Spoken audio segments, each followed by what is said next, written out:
देश में महंगाई के मोर्चे पर एक बार फिर आम आदमी को झटका लगा है। अगस्त में खुदरा महंगाई दर में इजाफा हुआ है। जुलाई की तुलना में खुदरा महंगाई दर बढ़कर फिर 7% पर पहुंच गई है। इससे पहले जुलाई महीने में खुदरा महंगाई में कमी दर्ज की गई थी और ये 6.71% पर आ गई थी। खाने पीने के सामान, खासतौर पर दाल, चावल, गेहूं और सब्जियों की कीमतों के बढ़ने की वजह से महंगाई बढ़ी है। अगस्त में फूड इन्फ्लेशन 7.62% हो गई, जो जुलाई में 6.69% थी। आम आदमी पार्टी ने मिशन गुजरात को पूरी रफ्तार दे दी है।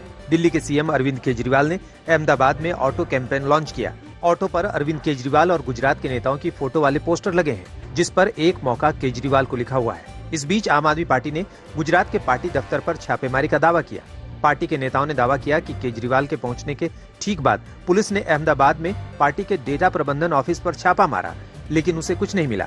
अहमदाबाद पुलिस ने आम आदमी पार्टी के नेताओं के दावे को गलत बताया है। रायपुर में चल रही संघ की 3 दिनों की बैठक खत्म हो गई। तमाम दूसरे मुद्दों के साथ बैठक में इस बात पर भी चर्चा की गई कि स्कूल कॉलेजों में हिंदुत्व की पढ़ाई होनी चाहिए। बैठक के बाद संघ के सह सरकार्यवाह डॉक्टर मनमोहन वैद्य ने कहा कि अमेरिका और ब्रिटेन में हिंदुत्व पर पढ़ाई हो रही है, तो यहाँ भी होनी चाहिए। बैठक में डीजीपी के बजाय भारतीय मानक इंडेक्स तैयार करने पर भी विचार किया गया।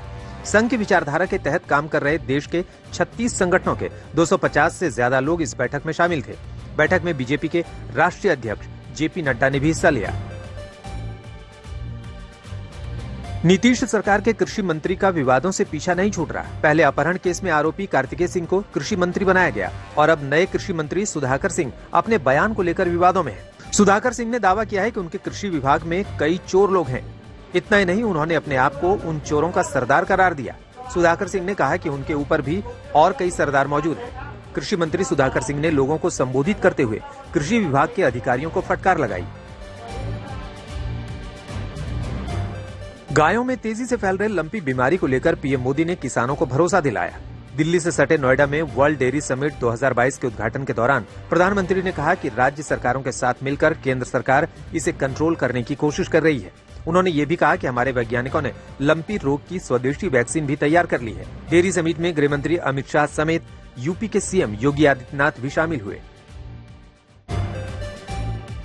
सुप्रीम कोर्ट में हिजाब बैन के खिलाफ दायर याचिका पर आज भी सुनवाई हुई। जस्टिस हेमंत गुप्ता और जस्टिस सुधांशु धुलिया की बेंच के सामने याचिकाकर्ता के वकील ने दलील दी, हिजाब पहनना गलत नहीं है। याचिकाकर्ता की ओर से हिजाब पर रोक की वजह से लड़कियों की शिक्षा प्रभावित होने की भी दलील दी गई। कर्नाटक हाईकोर्ट के फैसले के खिलाफ सुप्रीम कोर्ट में याचिका डाली गई है। अब मामले की सुनवाई बुधवार को होगी।